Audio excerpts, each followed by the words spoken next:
बिस्मिल्लाहिर्रहमानिर्रहीम। स्टूडेंट सिर्फ समझाऊंगा ही नहीं बल्कि डिटेल में इस अंदाज में समझाऊंगा कि आपको इससे मिलता जुलता कोई भी सवाल आए तो आप हल कर सकें conceptually. Question number one, which one of the following charge ions will be formed by an element of group 2A having electronic configuration 1s2 2s2 2p6 3s2। सबसे पहले तो आप ये देख लें ग्रुप 2A के अंदर कौन से एलिमेंट्स होते हैं, बेरिलियम, मैग्नीशियम वगैरह। इन सब के एटॉमिक नंबर्स क्या होते हैं, यानी कि इलेक्ट्रॉन्स भी इसमें कितने कितने हैं। फिर इलेक्ट्रॉनिक कन्फिग्रेशन क्या है। अभी मिसाल के तौर पे बेरिलियम को देख लें, इसमें टोटल 4 इलेक्ट्रॉन्स होते हैं। फर्स्ट उसके सर्कल के अंदर 2 और फिर आउटर मोस्ट में 2। इसी तरह मैग्नीशियम में देख लें तो पहले में 2, दूसरे ऑर्बिट में 8 और आउटर मोस्ट के अंदर 2।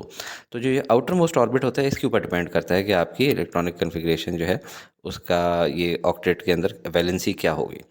अभी हमारे केस में वो बता रहा है कि जी कौन सा ऐसा होगा जिसकी ये वाली है electronic configuration 1s2 2s2 2p6 3s2। इससे हमें पता लग रहा है कि आउटर मोस्ट शेल के अंदर 2 इलेक्ट्रॉन्स हैं, ठीक है। और ये वाला है मैग्नीशियम, क्योंकि 1s2 ये है, 2s2 2p6 सेकंड शेल में 8 हैं तो ये है, तीसरा शेल के अंदर ये है। अब इससे हमें पता लग रहा है आउटर मोस्ट शेल में 2 हैं, और अगर आउटर मोस्ट शेल में 2 हैं तो अब इस एटम के लिए क्या इस आउटर मोस्ट ऑक्टेट को कंप्लीट करना आसान है या इसको ख़त्म करना आसान है। क्योंकि सिर्फ 2 इलेक्ट्रॉन्स को छोड़ देना आसान है बनिस्बत इसके कि 6 इलेक्ट्रॉन्स कहीं और से ले। तो जब इन 2 इलेक्ट्रॉन्स को छोड़ देगा तो इसके अंदर जो प्रोटॉन रह जाएंगे वो टोटल कितने होंगे, 12। जबकि इलेक्ट्रॉन कितने रह जाएंगे, 10। तो ओवरऑल इसके ऊपर 2 पॉजिटिव चार्ज आ जाएगा। तो A+2 is the answer. Question 2, which one of the following pairs of subshells has the lowest energy as compared to other pairs of subshells। इसकी जब आप एक तो ये तस्वीर याद रखें, आपको बताता चलूँ कि जी आयनाइजेशन एनर्जी, इलेक्ट्रॉन अफिनिटी और इलेक्ट्रोनेगेटिविटी नीचे से ऊपर की तरफ इंक्रीज़ हो रही होती है, और फिर ऊपर जाके राइट साइड पे जाएं, मतलब कहीं भी लेफ़्ट से राइट साइड पे जा रहे हो तो इंक्रीज़ कर रही होगी। सिर्फ एटॉमिक रेडियस है जो ऊपर से नीचे की तरफ इंक्रीज़ कर रहा होता है या राइट से लेफ़्ट की तरफ इंक्रीज़ कर रहा होता है। ये डायग्राम आपके जहन में तो आगे भी 3-4 सवाल ऐसे ही आएंगे। इसी तरह मेटालिक कैरेक्टरिस्टिक ऊपर से नीचे की तरफ इंक्रीज़ कर रही होती हैं और नीचे राइट से लेफ़्ट की तरफ इंक्रीज़ कर रही होती हैं। ये एक एरो लगा दिया गया है। इसी तरह नॉन मेटालिक कैरेक्टरिस्टिक्स नीचे से ऊपर की तरफ इंक्रीज़ कर रही होती हैं और ऊपर से राइट की तरफ इंक्रीज़ हो रही होती हैं, इसीलिए इस तरह से एरो लगा दिया गया है। तो अभी हमारा क्या सवाल था, हमें पूछा गया उसने लोएस्ट एनर्जी किस में होगी। तो लोएस्ट एनर्जी के लिए आप जो है एक मज़ीद डायग्राम देख लें कि सबसे नीचे जो है लोएस्ट शेल क्या होता है, n=1। इसकी एनर्जी सबसे कम होती है, इसके अंदर सिर्फ एक ही सब शेल होता है 1s, और उसके अंदर 2 इलेक्ट्रॉन आ सकते हैं 1s2। फिर आ जाएं तो दूसरे शेल में 2 सब शेल्स बनते हैं 2s2 और 2p6। तो अभी आप देख लें ये वाला उसने सवाल दिया हुआ है कि 1s2 और 2s2, ये 1s और 2s, तो ये हमारी इसकी सबसे कम एनर्जी है। बाकी तो उससे ऊपर के सब शेल्स हैं, एक दफ़ा दोबारा देख लें, ठीक है। 2s 2p 3s 3p, तो सबसे आयनाइजेशन एनर्जी जो है दरी बात है नीचे से ऊपर की तरफ बढ़ रही होती है। अगर ऊपर बढ़ रही है तो नीचे सबसे नीचे कम होगी, तो इन दो में सबसे कम है 1s और 2s। Question number 3, which one of the following isotopes is used in nuclear reactors. इसके लिए आप एक तस्वीर देख लें, देखें इतनी वैरायटी है इसके आइसोटोप्स की, और जिसके ऊपर मैंने ये स्टार लगाया हुआ है सिर्फ ये हैं जो कि न्यूक्लियर प्लांट्स में यूज़ होते हैं। अब ताकि आपने तस्वीर देख ली आपके जहन में ये रहेगा। और इसमें देखें 233 भी है और 235 भी है, तो यहाँ पे ऑप्शन में 233 भी है और 235 भी है, बाकी तो वैसे ही कट गए, ठीक है। हालांकि नेचर में सबसे ज़्यादा 238 होती है, लेकिन वो न्यूक्लियर रिएक्टर्स में नहीं यूज़ हो सकती। तो 235 और 233 यूज़ हो सकती है। अब इनमें से कोई भी यूज़ हो सकती है, तो हम 235 ही क्यों यूज़ करते हैं इन न्यूक्लियर फ्यूल, क्यों? क्योंकि ये 0.7% of uranium is found in nature, मतलब कुदरती तौर पे हमें ज़मीनों में, पहाड़ों में, बाकी चीज़ों में मिल जाती होती है। जबकि यूरेनियम 233 जो है लेस देन 0.006%, तो जो मिलेगी ही नहीं तो उसको क्या न्यूक्लियर रिएक्टर में यूज़ करना। तो 235 इज़ द आंसर। अब आ जाते हैं, how many molecules of oxygen gas contains 1 mole of oxygen gas. ये बड़ा इंटरेस्टिंग सवाल है, एक दफ़ा ज़िंदगी में समझ लें। ये बिल्कुल ऐसा है जिस तरह हम लोग कहते हैं दर्जन के अंदर जो है ना 12 होते हैं। 12 अंडे, 12 माल्टे जब भी कहें तो वो वज़न नहीं करना शुरू कर देते इसकी गिनती करते हैं, ठीक है। इसी तरह जब 1 मोल ऑफ ऑक्सीजन गैस ली जाए तो 1 मोल का मतलब उसका वज़न नहीं है, 1 मोल से मुराद उसके इतने मॉलिक्यूल्स होंगे, ठीक है। तो 1 मोल जब भी लिया जाएगा तो वज़न नहीं किया जाएगा, मॉलिक्यूल्स लिए जाएंगे। ये अलग बात है कि जिस भी एलिमेंट को लिया जाएगा, हाइड्रोजन लें उसके इतने मॉलिक्यूल लिए जाएँ तो उसका वज़न कुछ और होगा, कोई और नाइट्रोजन लें तो उसका कोई और होगा। तो इस लिहाज से अगर आप देखें तो 1 मोल ऑफ कॉपर अगर लें या 1 मोल ऑफ कार्बन लें तो नंबर ऑफ जो उसके एटम्स हैं वो एक जितने होंगे, 6.02 इंटू 10⁻23। उनका वज़न अलबत्ता फ़र्क होता है। तो basically 1 mole of oxygen gas के अंदर कितने मॉलिक्यूल्स होंगे, 6.022 into 10⁻23। Question number 5, the variable that is kept constant in Charles law. Charles law क्या होता है, volume is directly proportional to temperature या V is equal to KT। अब आप ये एक डायग्राम देखें, ये एक किसी भी लिक्विड का वॉल्यूम है, यहाँ हम लोगों ने टेम्परेचर इंक्रीज़ करने के लिए आग लगाई हुई है। तो इनिशियल टेम्परेचर ये है, ये इसका वॉल्यूम है, ये ऊपर पिस्टन लगा हुआ है। जब यहाँ पे आग लगाने से जब टेम्परेचर इसका बढ़ना शुरू करता है तो इसके ऊपर पिस्टन के ऊपर प्रेशर आता है और ये पीछे इसको पुश करता है। अब देखें इसका वॉल्यूम इंक्रीज़ कर गया है, क्यों, क्योंकि टेम्परेचर इंक्रीज़ किया था तो वॉल्यूम भी इंक्रीज़ कर गया है। साथ ही हम लोगों ने एक प्रेशर का पाइप लगाया हुआ है, प्रेशर गेज को, दोनों में आप देख लें प्रेशर पे कोई फ़र्क नहीं पड़ रहा, ठीक है, प्रेशर रिमेंस कांस्टेंट। तो temperature is directly proportional to volume. तो कांस्टेंट कौन सी चीज़ है, ना टेम्परेचर कांस्टेंट है ना वॉल्यूम कांस्टेंट है, ठीक है। और ये तो वैसे ही बिल्कुल गलत हो जाता है, volume is directly proportional to temperature, ये तो उसने पूछा ही नहीं है, उसने पूछा कांस्टेंट क्या है, तो pressure remains constant. Question number 6, the most dilute solution among the following is, सबसे डाइल्यूट जिसके अंदर पानी ज़्यादा हो, ठीक है, कंसनट्रेटेड ना हो। मोलैरिटी क्या होती है, मोल्स ऑफ सॉल्यूट पर लीटर ऑफ सोल्यूशन। और अभी आप ये देखें कि वाटर है, दोनों के अंदर बराबर है, तो मिनरल्स किसके अंदर ज़्यादा हैं, इसके अंदर। तो ये कंसनट्रेटेड सोल्यूशन है। जिस तरह कोई कहते हैं ना यार चाय तगड़ी किस्म की बनाना, कड़क चाय, तो इसका मतलब ज़्यादा चाय उसके अंदर डाल के लाओ।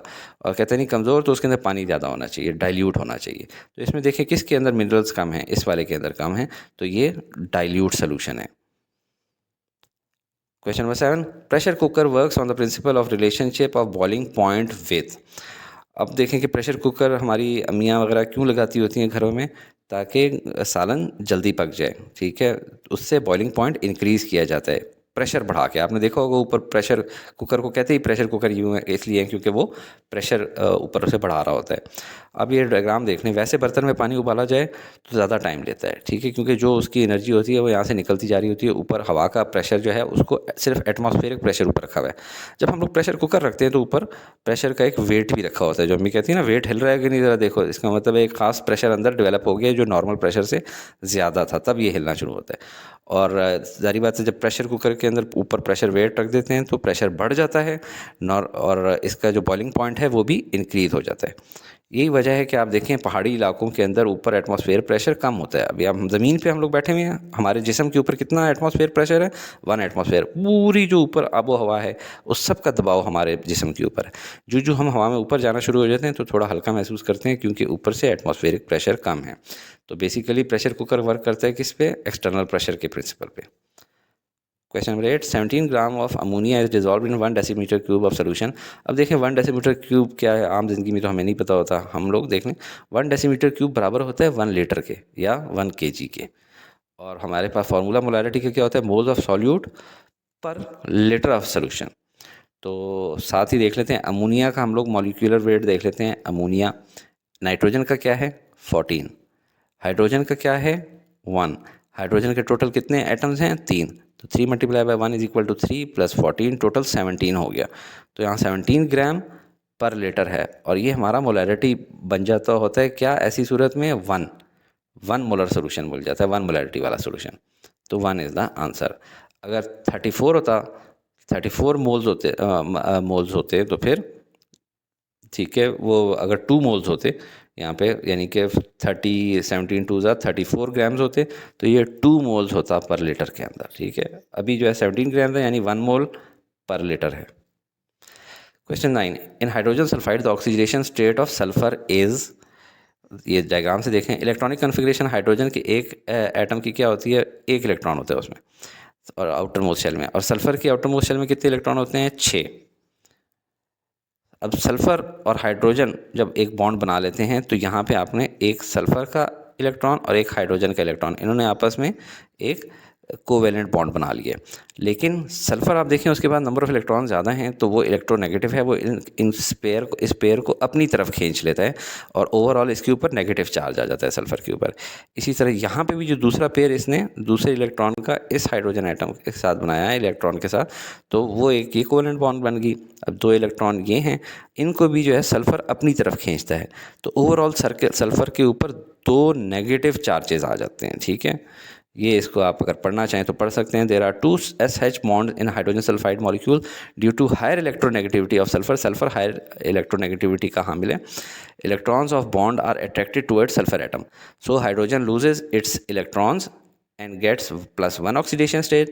कि हाइड्रोजन अपना इलेक्ट्रॉन लूज़ कर देता है, उस तरफ चला जाता है इलेक्ट्रॉन, और ये +1 इसकी ऑक्सीडेशन स्टेट आ जाती है। और सल्फ़र के पास चूँकि 2 इलेक्ट्रॉन आ जाते हैं तो सल्फ़र -2 ऑक्सीडेशन स्टेट के ऊपर चला जाता है। Question number 10. The compound having hydrogen bonding among its molecule is C6H6, MgO, CH4, water. Water के अंदर आपको पता है कि हाइड्रोजन बॉन्डिंग होती है, लेकिन थोड़ा सा इसको समझ लें। ठीक है, हाइड्रोजन ने बॉन्ड बनाना होता है, इसलिए उसको कहा जाता है हाइड्रोजन बॉन्डिंग। और ये कोई असली बॉन्ड नहीं होता फिजिकल, ये एक इलेक्ट्रोमैग्नेटिक अट्रैक्शन होती है हाइड्रोजन के बीच में और किसी भी स्मॉल एटम के अंदर, जिस तरह के जिसकी हायर इलेक्ट्रोनेगेटिविटी हो, जैसे नाइट्रोजन, ऑक्सीजन और फ्लोरीन। क्या हाइड्रोजन नाइट्रोजन के साथ बना ले, हाइड्रोजन ऑक्सीजन के साथ बना ले, या हाइड्रोजन फ्लोरीन के साथ बना ले। वाटर के अंदर क्या हो रहा होता है ये देखें। वाटर जो है ना, इसके अंदर ये कौन सी बॉन्ड है, ionic bond, sorry covalent bond है। लेकिन ऑक्सीजन और हाइड्रोजन की जो बॉन्ड है आपस की, वो देखें ऑक्सीजन हाईली इलेक्ट्रोनेगेटिव है तो इसके ऊपर नेगेटिव चार्ज आ जाते हैं, जबकि हाइड्रोजन इलेक्ट्रोपॉजिटिव हो जाता है, क्योंकि वो जो इसका पेयर है आपस में इस बॉन्ड के अंदर, वो ऑक्सीजन ने अपनी तरफ खींच लिया है, तो ये इसके ऊपर पॉजिटिव चार्ज रह जाता है। पानी के अंदर सिर्फ एक मॉलिक्यूल थोड़ी होता है, कई मॉलिक्यूल होते हैं, जिस तरह ये तो इस मॉलिक्यूल की भी ऐसी हालत होगी। तो हाइड्रोजन का जो एटम इस वाले वाटर मॉलिक्यूल का है, वो दूसरे वाटर मॉलिक्यूल की ऑक्सीजन के साथ जो नेगेटिव अट्रैक्शन होती है उसकी, इलेक्ट्रोमैग्नेटिक अट्रैक्शन, इस इलेक्ट्रोमैग्नेटिक अट्रैक्शन को कहा जाता है हाइड्रोजन बॉन्डिंग। तो वाटर के अंदर ये होती है। Question 11, metallic character increases down the group, which one of the following is the most metallic. जो मैंने शुरू में आपको तस्वीर दिखाई थी, एक आप ये देख लें।